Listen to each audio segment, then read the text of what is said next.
O estudo é a valorização da mente a serviço da felicidade humana, disse uma vez um historiador francês. E aí eu te pergunto, ele tem ou não razão? Ah, que difícil, pare o mundo que eu quero descer. Que nada, segue o baile que eu quero é viver. Quer saber? Cola comigo que eu descolo outra opção.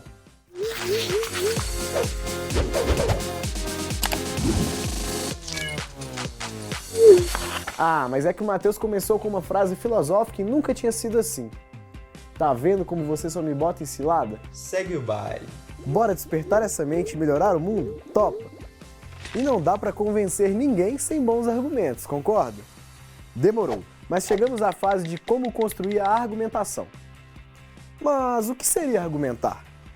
Ah, diretor, deixa eu aproveitar essa fala e fazer algo que eu espero há muito tempo. Já vi você aprontar. Aguarde e confie. Ei! Psiu. Desculpa, estava concentrada. Nunca é demais lembrar. Os argumentos, eles são provas utilizadas para reforçar ou refutar uma ideia. Por exemplo, se a sua tese é a inacessibilidade do cinema no Brasil tem como causa a desigualdade social, nos seus argumentos você deverá desenvolver questões relacionadas ao social e ao econômico. Dessa forma, você estará comprovando a sua tese. Copiado, colado, mas não consegui fundamentar. Dá para exemplificar? Não há argumento melhor ou pior do que outro. O que existe é argumento mais adequado para a sua escrita. Então agora nós vamos apresentar exemplos de 4 tipos de argumentos para você utilizar no seu texto. Primeiro, causa e consequência. Nesse tipo de argumento, você deverá demonstrar a causa de algum problema e quais seriam as consequências que viriam dele. Por exemplo, a má estrutura das cidades provoca enchentes durante o período chuvoso. Qual seria a causa do problema? A má estrutura das cidades. E a consequência? As enchentes em períodos chuvosos. Segundo, comparação. Nesse tipo de argumento, você deverá trazer 2 ideias para confrontá-las. Por exemplo, se o assunto é saúde, você poderá comparar a saúde pública e a saúde privada, demonstrando quais seriam os pontos negativos e positivos de cada uma delas. Terceiro, comprovação. Nesse tipo de argumento, você deverá explorar informações de fontes oficiais, como dados estatísticos e resultados de pesquisa. Por exemplo, se o assunto for o desemprego no Brasil, você poderá usar dados do IBGE para comprovar se houve o aumento ou a diminuição desse desemprego no país. E por último, o argumento de autoridade. Nesse tipo de argumento, você deverá citar um especialista naquele assunto que você está escrevendo. Há 2 tipos de citação. A citação direta, que é quando você escreve exatamente o que aquela pessoa disse. E aí, não se esqueça de utilizar aspas. E a citação indireta, que é quando você diz o mesmo que aquele especialista disse, mas com suas palavras. Só que aí não se esqueça de colocá-lo na referência. Agora que sabemos tipos de argumento, o desafio é o seguinte. Eu vou propor um tema e alguém tem que defender e o outro tem que ser contrário. Beleza? Quem vai ser contrário e quem vai ser a favor? Eu vou ser contrária. O tema é cota nas universidades. E primeiro, o argumento a favor.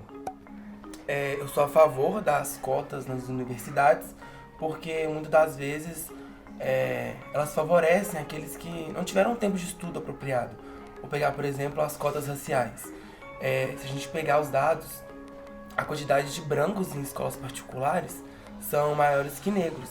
E também tem a questão de que muitos negros, em vez de estudar à tarde, eles saem para trabalhar, para ajudar a sustentar a casa. Se eu tivesse que escolher um argumento contra, eu usaria o argumento mais comum, que é o que as pessoas usam mais, que é a questão da meritocracia, de as pessoas terem que correr atrás para conseguir entrar, elas terem que estudar, terem que se esforçar mais e abrir mão das coisas. E se a pessoa não faz isso e consegue a vaga assim mesmo, é mais fácil.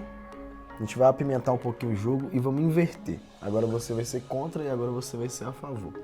Primeiro vamos com o argumento a favor. Eu sou a favor das cotas, porque todas as cotas têm um motivo para existir. Se você olhar no contexto histórico, Desde o começo, os negros estão em desvantagem, porque teve uma diferença aí de 400 anos que os brancos tiveram acesso à educação, tiveram acesso a uma qualidade de vida melhor e os negros não. E essa realidade tem sido mudada também pelas cotas. Eu sou contra as cotas raciais porque eu acredito no método de você estudar. Todos nós temos a mesma capacidade intelectual para estudar para todas as matérias. Fala sério, sentiu o drama? Argumentar e contra-argumentar sobre um tema surpresa, feito uma batata quente que cai direto no seu colo. A galera até que mandou bem, mas bora lá pros desafios. Eu acho que a maior dificuldade é a gente não ter tempo. Eu acho que a gente tem que já ter um pré-argumento para tudo que vier. Eu achei que faltou repertório no argumento contra, porque tem muito menos argumento contra do que argumento a favor. E os argumentos contra são muito mais rasos e refutáveis. No meu dia a dia, eu procuro ler tudo que eu posso, sendo coisas que eu sou contra, sendo coisas que eu sou a favor, porque eu tenho que saber o que o meio social que eu estou inserido está pensando. Eu acredito que os embasamentos que eu utilizei foram de conhecimento prévio mesmo, coisas que eu já sabia, coisas que eu procuro me manter informada. Mas para que ter argumentos contra uma ideia que você mesmo está desenvolvendo? Bom, isso pode te ajudar porque você poderá prever quais serão os questionamentos que o seu leitor pode fazer sobre o seu texto. Dessa forma, você incluirá no seu próprio texto aqueles argumentos que estariam contra a sua ideia central. E você já criará outras formas de convencer o seu leitor a concordar com aquilo que você defende. Enfim, daria para fazer uma série inteira só sobre argumentos. Então, foque, estude e se prepare. Agora é com você, Matheus. Para tudo que é hora de descer. Que nada! Prefiro seguir tecendo texto, valorizando a mente e melhorando esse mundão. Fechou?